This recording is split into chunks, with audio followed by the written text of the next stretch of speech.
Hello everyone and welcome back to the channel. Before we dive into things today, be sure to drop a like on the video, subscribe to the channel, and hit the bell notification so that you don't miss out on future content.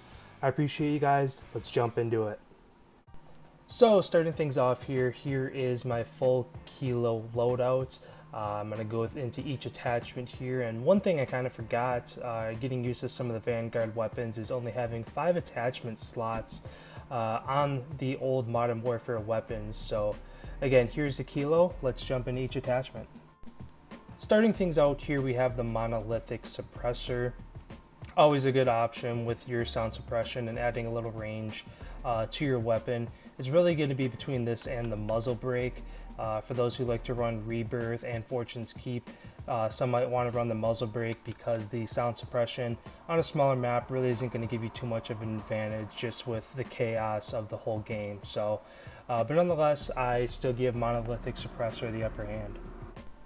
Next, we have the barrel, and while there are 3 options, really only these top 2 options here are going to be the ones that work. The bottom one blocks the muzzle equipping the monolithic suppressor, so you'd have to pick a new muzzle if you went with the SynGuard Arms Whisperer. Nonetheless, the long-range barrel, again, gives you that range, bullet velocity, and a little bit of control as well, while giving up ADS and some movement speed.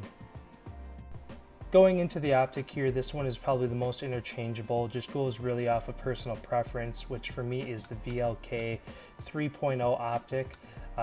One that I did mess around with a little bit, but didn't end up liking it as much as the canted hybrid, being able to switch between the 3.25 Scout and into a reflex sight for some of your closer range combat. Now with the magazine size, I was really torn between the 50 and 60 round mag. While the 50 round mag does give you a little bit more mobility, there were times where the 50 round mag, if you're playing maybe trios or quads, that those extra 10 rounds can really make a difference. Obviously, if you're playing solos or duos, the 50 round is probably enough. But again, it's kind of interchangeable depending on the mode you're playing or whether or not you can hit your shots. But nonetheless, I settled with the 60 round mag for this class. And with the last attachment, we have the Commando foregrip here. Again, helping with that recoil and stability. The one con being movement speed. 2 or 3 of my attachments actually are pulling back on my movement a bit, but I do usually run around with my secondary to get around the map and then switch to the kilo when I'm ready to engage at a medium to long range. So obviously use your discretion here. If you don't want to cut back on your movement speed this much, you have a couple other options as well, but the Commando foregrip is what I'm rolling with. Now enough of me talking, let's see this class go to work. Enjoy.